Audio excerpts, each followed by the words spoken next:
Boa tarde. Havendo um número legal, invocando a proteção de Deus, declaro aberta a presente sessão. De início, quero justificar que o senador Glauber está dando uma entrevista. Daqui a uns instantes, ele comparece e assume a presidência. Eu vou abrindo a sessão. E discussão e aprovação da ata da sessão anterior. Aprovada. Leitura de expedientes. Tem? Tem, desembargador. São 2 processos. Pois não, pode ler.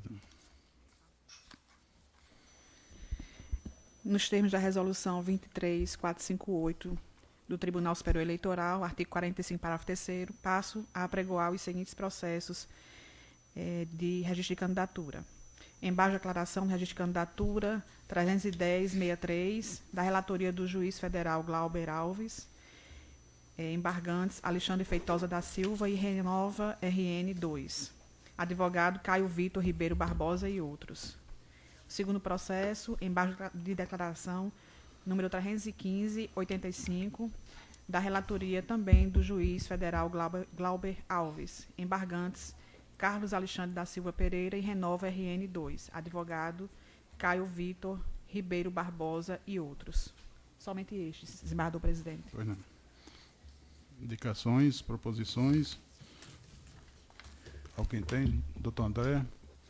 Doutor Glauber? Senhor presidente, só dizer que todos os processos que estavam pendentes de registro, alguns, as diligências apareceram depois da corte e hoje a gente só está esperando, eu acho que são 5 ou 6, a gente está esperando só diligências das partes para encerrar tudo. E eu queria registrar que, eu não sei porque foi uma prevenção de um DRAP, eu peguei muitos registros de candidatura. Termina hoje, doutor Glauber? Depende das partes. Né? Hoje ou amanhã, mas Vossa Excelência foi. Estão 2 agora. Vossa Excelência Vossa Excelência foi premiado, né, na distribuição, eu vi. Foi. Eu queria, inclusive, fazer uma solicitação de adicional de produtividade. Fazer por escrito. Doutor Zé Dantas, alguma proposta? Indicação? Doutor Vladimir? Sem nenhuma comunicação, senhor presidente. Doutor Gustavo? Também, senhor presidente, sem comunicação nem proposição. Então vamos iniciar os julgamentos. O primeiro do PJE. Embargo de declaração no registro de candidatura, número 0600-310-63, origem Natal. Relatoria do juiz federal Glauber Alves. Ok, senhor presidente. Muito obrigado. São embargos declaratórios opostos por Alexandre Feitosa da Silva, em face de acordo por esta Corte prolatada, na sessão ordinária do último dia 10, onde sua candidatura restou indeferida. O motivo do indeferimento da candidatura foi o não cumprimento da prova da desincompatibilização a tempo e modo, porque não houve ali naquele momento a comprovação de que ele protocolara a tempo e modo o seu requerimento de afastamento junto ao órgão público competente. Como os senhores observam, está aí descrito o acordo, eu não vou reproduzir.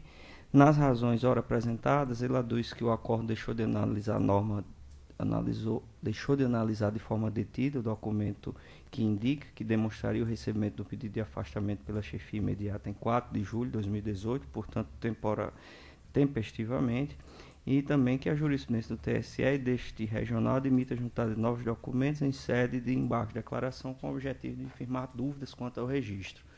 Também fez juntar os embargos, certidão emitida pelo órgão de origem, que comprovaria, a seu ver, o afastamento de fato de suas funções a partir do dia 6 de setembro de 2018, a afastar quaisquer dúvidas quanto ao cumprimento do prazo de desincompatibilização exigido. Ao final, postulou o provimento dos embargos para o deferimento do registro da sua candidatura. É o relatório, senhor presidente. Aprovado. Pode seguir. Tá.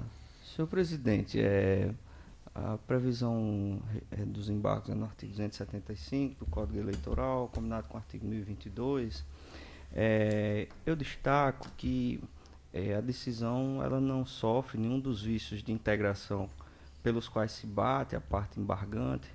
No entanto, a jurisprudência firmada do TSE é no sentido de, no caso de pedido de registro de candidatura, aceitar documentos que sejam apresentados ainda na fase ordinária e, para tanto considerado, mesmo a apresentação de embargos, mesmo apresentados os documentos somente nos embargos declaratórios.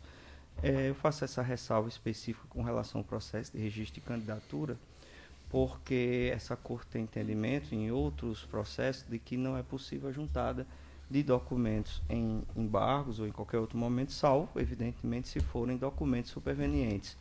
Eu fui até resgatar os precedentes mais recentes do TSE, já aí esses os senhores podem ver de 2017, o RESP 20911, relator o ministro Napoleão Nunes Maia Filho, assim como o RESP 45540, relator o ministro Gilmar Mendes, e o RESP 128166 do ministro Luiz Fux, esse de 2014. Esses precedentes, em muito breve síntese, eles admitem a juntada dos documentos, ainda que embaixo de declaração para fins de suprimento dos requisitos legais com relação ao registro de candidatura, dada, esse é o entendimento daquela Corte, a máxima efetividade do exercício do direito fundamental ao ius honorum. E aqui, senhor presidente, eu faço o registro dos requisitos que são exigidos pela normatização pertinente, o artigo 14 da Constituição Federal e o artigo 1º 2 da Lei Complementar 6490, para, indo ao caso concreto, destacar que o embargante pretende o manejo dos aclaratórios e viabilizar o deferimento do registro da candidatura sob o argumento de que efetivamente teria se afastado das suas funções a partir de 6 de setembro de 2018, conforme documento anexado. Eu estou rejeitando essas alegações, porque não vislumbra a presença de vícios de integração, sejam eles obscuridade, contradição, omissão ou erro material, e, entendendo que é aplicável a jurisprudência do TSE, passo, portanto, a aferir o documento que foi trazido já agora em sede de embargos declaratórios. O documento acostado é uma certidão emitida pela Secretaria de Estado de Saúde Pública e declara que o embargante protocolou o requerimento de desincompatibilização em 4 de julho de 2018, conforme consta no processo 00610184, final 2018-05, e tendo se afastado das suas funções laborais em 6 de setembro de 2018.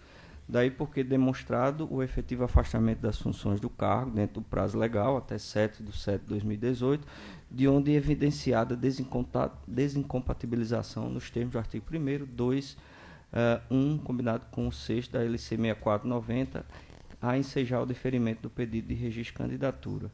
Quanto aos demais requisitos legais, verifica-se que ele instruiu o pedido com devidamente atendendo à exigência dos demais preceitos normativos pertinentes da Lei 9.504/97 e da Resolução 23548/2017, de sorte que, preenchidas todos os requisitos legais, eu provejo os embargos de declaração e defiro o registro da candidatura de Alexandre Feitosa da Silva para o cargo de deputado estadual pelo Partido Solidariedade, com a opção de nome para a urna Bambam e número 77211. É o voto, senhor presidente.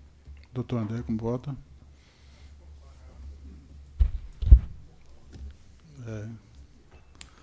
Doutor Zé Dantas? Também acompanho o relator, senhor presidente. Doutor Gustavo? Com o relator, senhor presidente.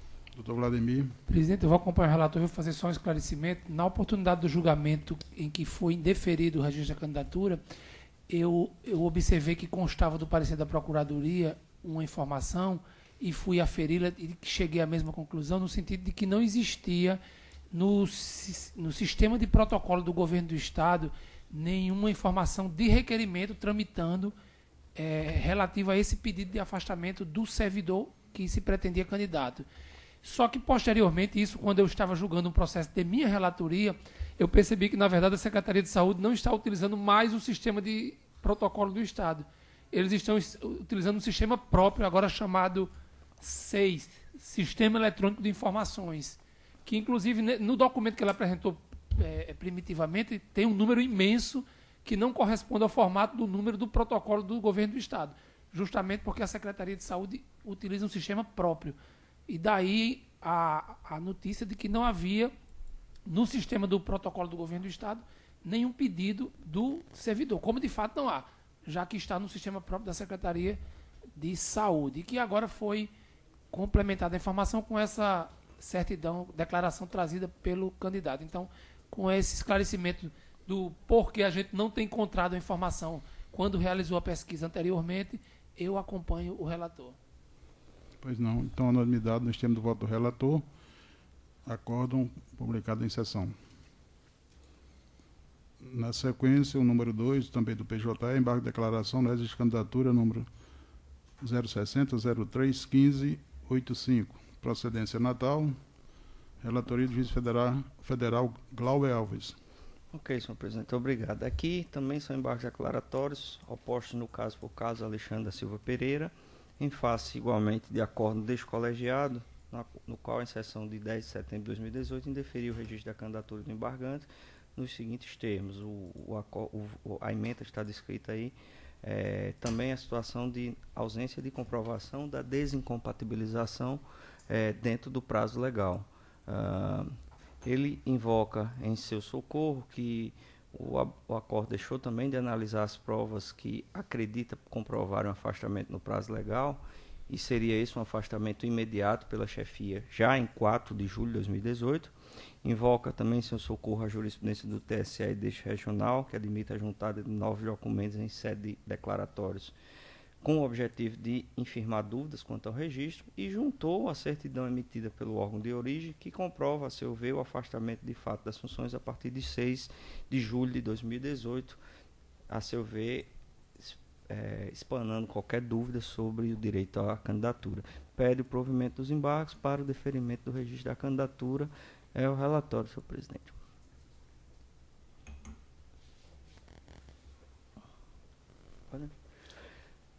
Cara corte, eu destaco, como já o fizeram antes, os requisitos específicos dos embargos declaratórios, previsto no artigo 275, que faz expressa menção ao artigo 1022 do CPC. Os motivos já são conhecidos: a obscuridade, a contradição, a omissão sobre questão, o ponto sobre o qual o tribunal deveria se pronunciar, o erro material.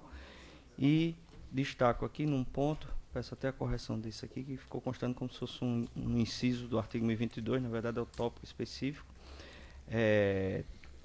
Ressalto aqui a possibilidade da juntada de documentos em sede de registro de candidatura, ainda que não sejam supervenientes, e no caso concreto passa a apreciar o documento que foi apresentado, destacando que o documento acostado é uma certidão emitida pela Secretaria da Saúde de Estado, onde declara que ele protocolou o requerimento de desincompatibilização em 5 de setembro de 2018, conforme consta no processo 0610184, final 2018.5, com afastamento das funções a partir de 6 de julho de 2018.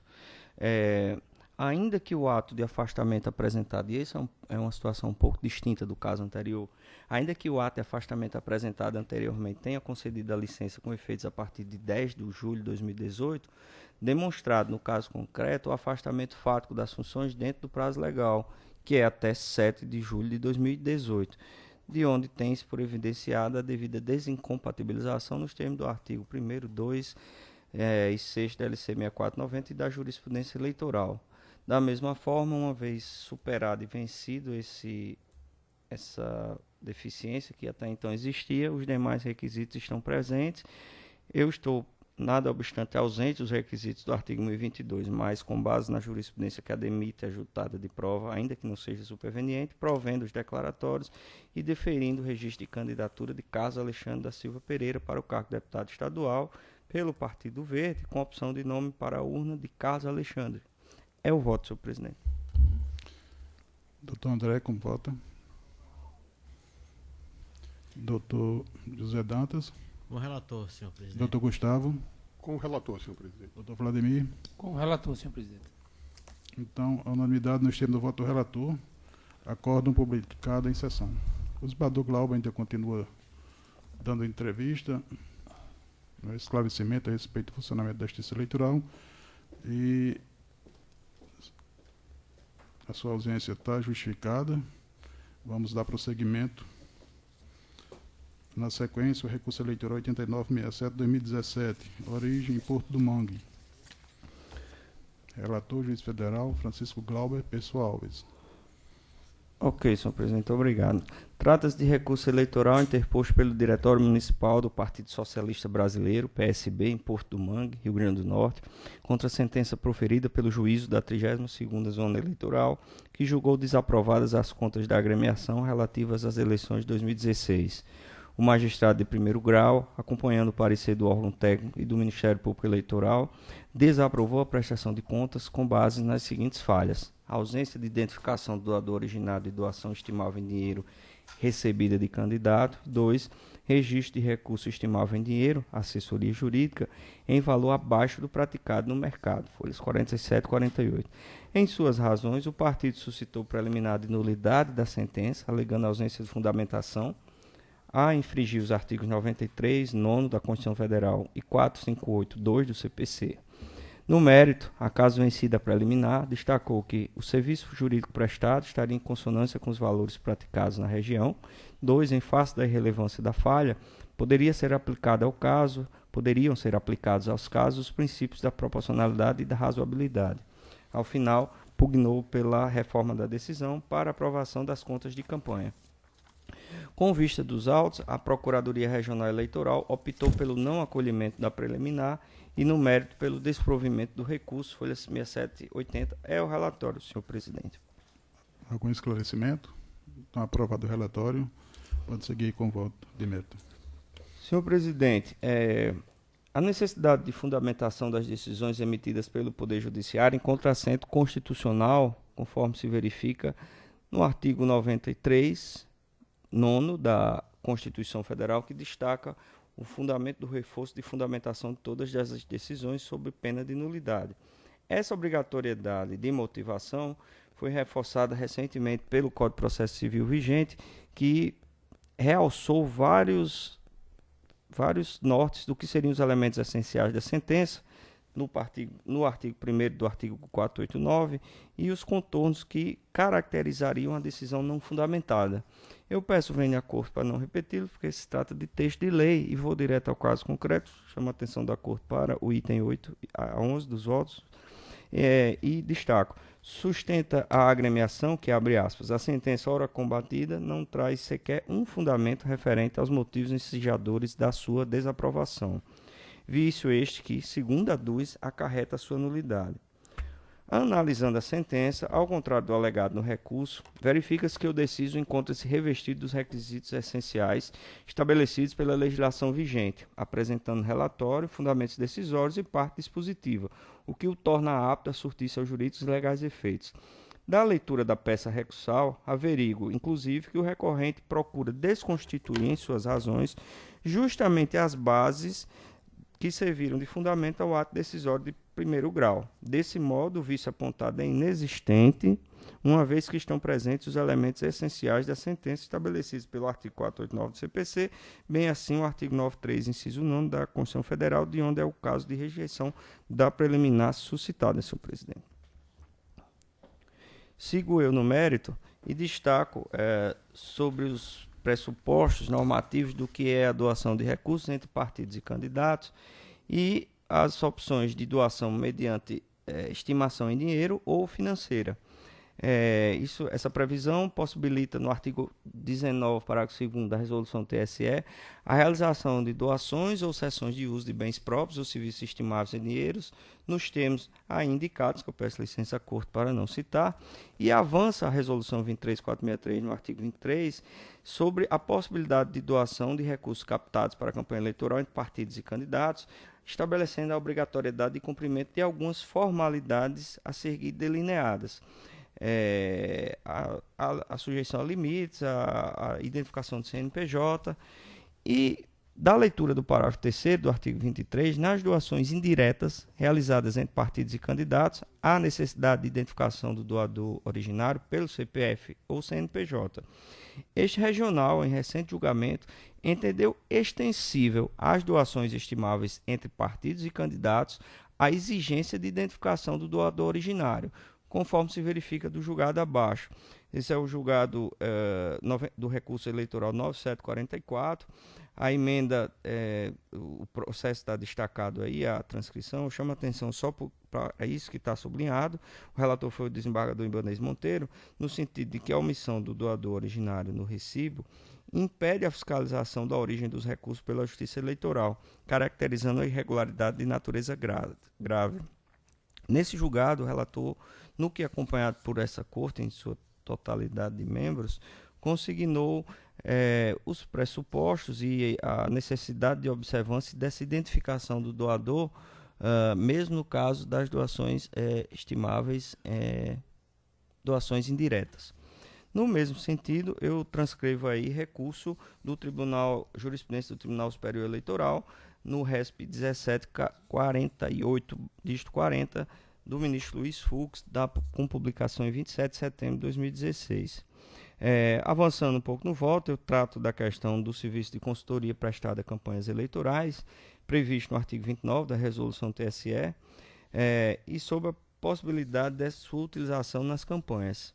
Tratando-se de doação estimável do serviço em consultoria jurídica à campanha eleitoral, há de ser observada a previsão incerta no artigo 5.3 da resolução referida, no sentido de que a avaliação deve observar os preços praticados no mercado, nos termos do artigo 53, parágrafo 1º, que estão descritos no voto. Eu peço licença à Corte para não repetir, porque se trata de texto de lei. Da mesma forma, é o artigo 48, inciso 1, a linha D da resolução 23463 de 2015 do TSE, que trata sobre a necessidade dos preços serem aqueles habitualmente prestados pelo prestador, sem prejuízo da apuração dos preços de mercado, caso o valor seja inferior a estes. Tá. Eu passo a presidência para Vossa Excelência.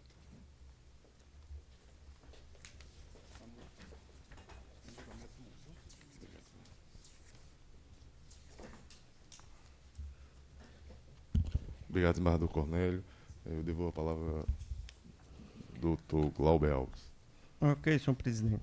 O registro do serviço estimável que não corresponde ao valor do mercado, ou que não se refira a preço habitualmente praticado pelo doador, constitui irregularidade grave que macula a regularidade das contas por prejudicar a transparência e impedir efetiva fiscalização por parte da Justiça Eleitoral, acarretando a desaprovação das contas. Nesse sentido, o recurso eleitoral 37.142 desta Corte, relator juíza Berenice Capuchu, com publicação em 25 de nove de 2017. Avançando, eu destaco a possibilidade ou não de apresentação dos princípios da proporcionalidade e da razoabilidade, a depender do conjunto de circunstâncias de não comprometerem as falhas, a lisura do balanço, a irrelevância dos percentuais em relação ao total arrecadado e a ausência de comprovada má-fé do prestador de contas, invocando aí o agravo regimental recurso especial eleitoral 183.369, o 182.762, e ambos do TSE, e a prestação de contas 140.810, relator Vladimir Capistrano, de decisão publicada em 26 de fevereiro de 2016. No caso concreto, o juízo sentenciante desaprovou as contas em razão dos seguintes fatos: a ausência de identificação do doador originário da receita estimável relativa à doação de serviço de contabilidade no valor de R$300 e a irregularidade no registro de doação estimável em dinheiro na quantia de R$250 referente aos serviços de assessoramento jurídico prestados à campanha eleitoral, valor subestimado. No referente à irregularidade apontada no item 1, o juízo sentenciante acompanhou as anotações do órgão técnico, assentou que o candidato não identificou o doador originário da receita estimável de serviço de contabilidade recebida do candidato Isidro Gonçalves Monteiro Júnior, destacando que a inobservância ao artigo 23, parágrafo 3º da resolução 23463 de 2015 do TSE, o qual exige a identificação do doador originário nas doações realizadas entre partidos políticos e candidatos. De fato, não consta nos autos a identificação do doador originário da doação estimável em dinheiro, serviço de contabilidade, realizada pelo candidato Isidro Gonçalves Monteiro Júnior ao partido recorrente. Evidencia essa circunstância o fato de que o campo específico do recibo eleitoral destinado à referida especificação encontra-se em nome do próprio candidato. Nessa perspectiva, os recursos aplicados na contratação de serviço de contabilidade doado pelo candidato ao prestador de contas necessitam de identificação dos doadores originários, sob pena de haver prejuízo à lisura e transparência das contas. Mencionados recursos, constituindo espécie de doação eleitoral, submetem-se às mesmas restrições aplicáveis às transferências de recursos financeiros entre candidatos e partidos políticos. passando a análise da irregularidade apontada no item 2 acima, tem-se que ficou constatado o registro de doação estimável de serviços jurídicos prestados durante a campanha no valor de R$ 250, consoante instrumento particular de doação e recibo acostados às folhas 31 e 32 dos autos. Na espécie, a agremiação alegou que o serviço consistiu tão somente na realização de ato específico de pedido de juntada de prestação de contas. Todavia, o contrato de prestação de serviço firmado pelo partido com o advogado João Batista Fernandes Neto, folha 31, e o recibo eleitoral número P4000 de final 02E, que consta a folha 31 verso, comprovam, em verdade, tratar-se de serviços jurídicos prestados à campanha eleitoral do recorrente no período de 13 de setembro a 2 de outubro de 2016 e não somente para ato específico de prestação de contas, como pretendeu demonstrar o partido, em que pesem as razões lançadas pelo recorrente, na tentativa de justificar o ínfimo valor declarado com o serviço jurídico contratado, os valores constantes na tabela de honorários da OAB, vigente em 2016, revelam a desproporção do serviço de assessoria jurídica declarado pela agremiação e aqueles habitualmente praticados no mercado. Com efeito, comparando o serviço de assessoramento jurídico prestado durante a campanha com os preços constantes na tabela para fins de postulação eleitoral, R$ 2.181,50, ou de consultoria de sindicato ou partido político, R$ 10.907,51, facilmente se constata que os valores constantes da tabela da OAB são bem maiores que os declarados pelo recorrente. Ademais, o valor mínimo estabelecido na referida tabela para a atuação de um profissional da área jurídica é de R$ 436,30 pelo serviço de consulta verbal, o que demonstra mais uma vez o valor irrisório estimado com consultoria jurídica na campanha do recorrente. Nesse contexto, ante a desproporção em relação aos valores constantes da tabela da OAB, revela-se inverossímil o valor de R$ 250 declarado como serviço estimável na presente prestação de contas, a comprometer transparência e confiabilidade. Cabe aqui ainda o registro de que, tomando como referencial o valor do serviço registrado pelo partido, o percentual da falha corresponde a 45,45% do total de recursos. Todavia, fica comprometida a apuração exata do percentual da irregularidade, uma vez que o valor anotado pelo partido para os serviços jurídicos contratados restou, como visto, subestimado. O cenário evidenciado acima, revelador de duas irregularidades graves e insanáveis, impede a aplicação dos princípios da proporcionalidade e razoabilidade, conforme o entendimento pacífico desta Corte acerca da matéria, uma vez que restou caracterizado o prejuízo à lisura da escrituração contábil apresentada pelo partido, em vista do descumprimento às normas estabelecidas na Resolução TSE 23463 de 2015, circunstância que impõe a manutenção da decisão de primeiro grau, que desaprovou as contas partidárias. Ante o exposto, rejeita a preliminar de nulidade da sentença e nega o provimento ao recurso. É o voto, senhor presidente.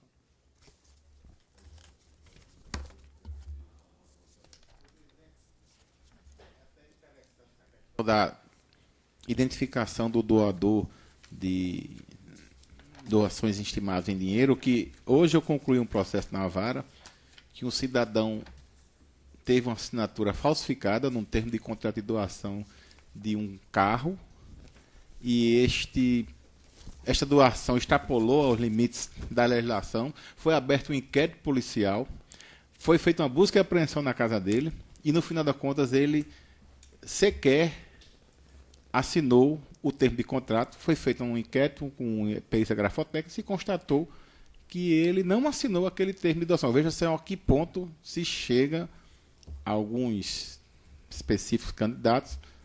A eleição foi de 2010, o processo já foi ajuizado após o inquérito policial concluído em final de 2015, e hoje eu prolatei a sentença. Houve a falsificação da assinatura do doador no termo de contrato de doação de bens estimáveis em dinheiro. E aí, então, esta vítima entrou com uma ação judicial civil querendo indenização pelos danos morais sofridos. Então, senhor presidente, só para esse adendo, eu acompanho em totum o voto do relator. Perfeito. Doutor José Dantas de Paiva. Com o relator, senhor presidente. Doutor Luiz Gustavo Smith. Também, senhor presidente, acompanho o relator e chamo a atenção apenas para essa parte dos serviços estimáveis, as doações estimáveis em dinheiro, né? Nesse caso de serviço de advocacia, é preciso ter muita vigilância com essas situações, porque realmente são valores que, no caso, o voto do relator destaca muito bem que não foi simplesmente para a apresentação das contas, mas sim para um determinado período que, pelo que consta do contrato, quase um mês, durante o auge da campanha. Então não é um serviço apenas de prestação de contas e o valor dessa forma se torna muito irrisório. Acompanho o relator integralmente, senhor presidente. Obrigado, doutor Luiz Gustavo. Doutor Vladimir Capistrano. Com o relator, senhor presidente. Também Cornélio acompanho o relator, tanto na questão preliminar como na questão de mérito. Obrigado. Proclamo o resultado julgado à unanimidade nos termos do voto do relator. Isso não é publicado em sessão, Esse não. não senhor tem a presidente. necessidade da publicação em sessão. Bem lembrado, doutor Glauber. Então, este foi o Primeiro do I-Pleno. primeiro do I-Pleno. O último, que é o recurso eleitoral 91, distrito 37, origem Porto do Mangue, 32ª Zona Eleitoral, relator Dr. Vladimir Capistrano, recorrente Partido Republicano Progressista, advogado Dr. João Batista Fernandes Neto, prestação de contas. Dr. Vladimir tem a palavra. Senhor presidente, trata-se de recurso eleitoral interposto pelo Diretório Municipal do Partido Republicano Progressista de Porto do Mangue, em face da sentença proferida pelo juízo da 32ª Zona Eleitoral, que desaprovou as contas de campanha do mencionado órgão partidário, referentes ao pleito de 2016. Em suma, a sentença vergastada, acolhendo os pareceres técnico e ministerial, concluiu pela desaprovação das contas sob o argumento de que o serviço de assessoria jurídica para a campanha eleitoral 2016, inserido como doação estimável de dinheiro, foi registrado em valor aquém da média de mercado, R$ 250, o que configura inconsciência grave que impede o controle efetivo pela Justiça Eleitoral das contas de campanha do ora prestador requerente. Sustenta o recorrente preliminarmente a nulidade da sentença, alegando em resumo a inexistência de fundamentação idônea a motivar o provimento jurisdicional. E no mérito, aduz em síntese que a assessoria jurídica foi realizada com base na tabela de honorários da OAB, seccional do Rio Grande do Norte. Bem assim, assinala a baixa complexidade do serviço prestado. No ponto, ressalta o diminuto porte do município de Porto do Mangue, dado que este tem pouco mais de 4.000 eleitores, enfatizando ainda que o assessoramento limitou-se à redação de, aqui entre aspas, uma lauda, leia-se, um parágrafo, requerendo a juntada da prestação de contas, o que não despende nenhum vultoso esforço, e fecho aspas. Invocou, por fim, a aplicação dos princípios da razoabilidade e proporcionalidade. Com vista dos autos, a Procuradoria Regional Eleitoral opinou pelo conhecimento e desprovimento do recurso e ao relatório, senhor presidente. Em discussão, aprovado o relatório. Como vota Vossa Excelência? Senhor presidente, na preliminar de nulidade de sentença por insuficiência de fundamentação, no tópico sustenta o recorrente que a sentença proferida pela magistrada a qual carece de fundamentação, em afronta ao princípio da motivação dos atos judiciais previsto no artigo 93, 9º da Constituição Federal. E aqui eu digo que, de acordo com o que se depreende da jurisprudência do Supremo Tribunal Federal, e isso citando jurisprudência, a garantia constitucional estatuída no artigo 93, 9º da Carta Magna, mesmo com o advento da Lei 3.105, que é o novo Código de Processo Civil, não reclama que as decisões judiciais sejam necessariamente analíticas, com expresso enfrentamento de todas as alegações das partes, conformantes com a técnica da fundamentação suficiente, segundo a qual basta que o órgão judicante aprecie de forma clara e coerente todos os temas pertinentes e relevantes ao desato da lide, explicitando, na medida necessária, ao controle ou à impugnação do pronunciamento judicial, mesmo que sucintamente, as razões que entendeu suficientes à formação do seu convencimento, e aponta os precedentes. Na espécie, verifica-se que a julgadora da instância inferior apontou claramente a matéria controversa nos autos, e indicou o dispositivo da norma de regência violado, relacionando a matéria fática às questões jurídicas envolvidas, inclusive colacionando o precedente deste regional em abono à tese adotada. Em tal quadro deste ato, não há que se falar em nulidade da sentença por ausência de fundamentação, sendo de rigor a rejeição da preliminar arguída, e nesse sentido eu rejeito a preliminar de nulidade da sentença, senhor presidente. É como voto em relação à matéria preliminar. Tô lá. Tá bom hoje. É como voto em relação à preliminar. Alguma divergência em relação à preliminar? Então, no mérito. Senhor presidente, no mérito, a controvérsia existente nos autos singe a verificação de irregularidade quanto à doação de valor estimável em dinheiro. E é um processo idêntico ao julgado pelo Dr. Glauber Alves, relativo à prestação de serviços jurídicos à campanha do recorrente e que teria sido aquilatado em montante inferior aos valores de mercado. O artigo 29, parágrafo 1º da Resolução 23.463, aduz que, dentre os gastos sujeitos ao registro e aos limites por ela fixados, estão as contratações de serviço de consultoria jurídica e de contabilidade prestados em favor das campanhas eleitorais. Com efeito, por ocasião do julgamento da prestação de contas 890/84 da relatoria do Dr. Gustavo Smith, este egrégio tribunal, na esteira do precedente do Colégio TSE, firmado no julgamento do agravo regimental no recurso especial eleitoral 773/55, fixou o entendimento segundo o qual a não declaração de valores em prestação de contas da campanha de despesas com serviços advocatícios e de contabilidade, quando relacionados a processos jurisdicionais contenciosos, não constitui irregularidade, porquanto, além de não dizerem respeito a gastos eleitorais, tais serviços não podem sujeitar-se a limitações de qualquer ordem, sob pena de vulneração dos postulados da ampla defesa e do contraditório. Nada obstante, essa não é a hipótese dos autos, mas, ao contrário, a falha ensejadora da desaprovação das contas em primeira instância está atrelada à subestimação do valor da assessoria jurídica para a campanha, contabilizada como de doação estimável em dinheiro no importe de R$ 250. É que, consoante se extrai da análise do contrato de prestação de serviços acostado pelo prestador das contas, o objetivo da contratação é a prestação de serviços jurídicos, tudo estimável em R$ 250, com base nas condições do serviço prestado para o período de 13 de setembro de 2016 a 2 de outubro de 2016, interregno coincidente com o período de campanha eleitoral de 2016. Em tal cenário, portanto, não subsiste o argumento recursal de que a assessoria jurídica teria a finalidade de promover tão somente o simples protocolo e acompanhamento do processo de prestação de contas. Quanto ao tema, mostra-se sobremodo importante assinalar que a campanha eleitoral pode ser beneficiada com a prestação de serviços oriundos das atividades econômicas de pessoas físicas, devendo, todavia, estimá-la mediante avaliação realizada em conformidade com os preços habitualmente praticados pelo prestador, sem prejuízo da apuração dos preços praticados pelo mercado, sob pena de comprometer a credibilidade e a transparência das contas, de ordem a afastar a incidência dos princípios da razoabilidade e proporcionalidades para aprovar as contas com ressalva, tendo em vista tratar-se de irregularidade insanável, na medida em que impossibilita a correta aferição dos valores e, consequentemente, inviabiliza a efetiva fiscalização da Justiça Eleitoral. A proposta, esta Corte tem precedente pela impossibilidade de se admitir a estimativa de R$ 250 para a doação do serviço de assessoria jurídica em pleito eleitoral, inclusive em caso oriundo do mesmo município, que é o município de Porto do Mangue. E eu aponto o precedente da relatoria do desembargador Ibanez Monteiro. Continuo, não fosse suficiente, em outro recurso eleitoral de minha relatoria, este regional consignou que a realização de serviços advocatícios por R$ 150 não se mostra verossímil, pois se trata de uma quantia muito abaixo de qualquer referência razoável, e destacou não ser possível aplicar os postulados da razoabilidade e proporcionalidade para aprovar as contas, pois a irregularidade em questão impossibilita a correta aferição dos valores e, consequentemente, inviabiliza a efetiva fiscalização da Justiça Eleitoral.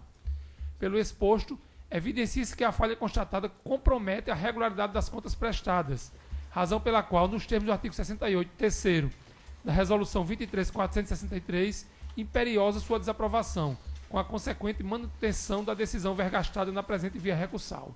Com base nessas considerações e em consonância com o parecer da Procuradoria Regional Eleitoral, voto pelo conhecimento e desprovimento do recurso. E é como voto, senhor presidente. Obrigado. Desembargador Cornélio Alves. Acompanho. Doutor Glauber. Acompanho, senhor presidente. Doutor André Pereira. Com o relator, senhor presidente. Doutor José Dantas de Paiva. Com o relator, senhor presidente. Doutor Luiz Gustavo. Julgado a unanimidade nos termos do voto do relator. Eu indago da Corte se tem algum outro processo em mesa, apto a julgamento.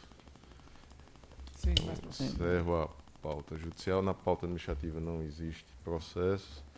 Eu tenho apenas uma comunicação à Corte.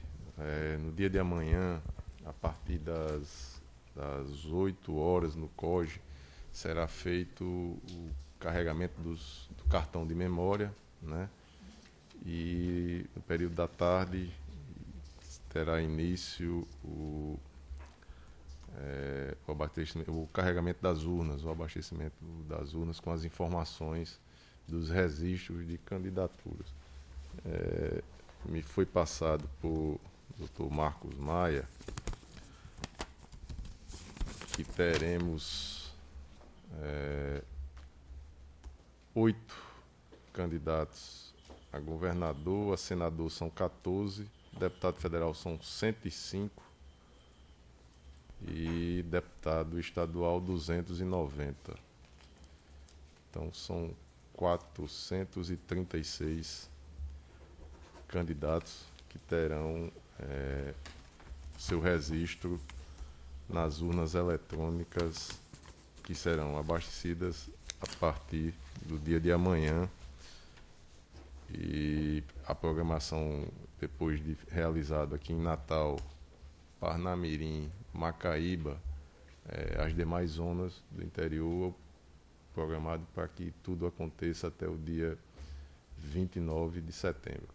Então, amanhã, dia de amanhã, se os senhores puderem dar uma passada, estar presente.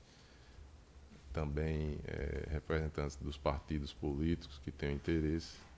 É uma oportunidade de verificar o trabalho desenvolvido. Algum outro registro a ser feito? Nenhum. Então, às 14h50 eu declaro encerrada a presente sessão.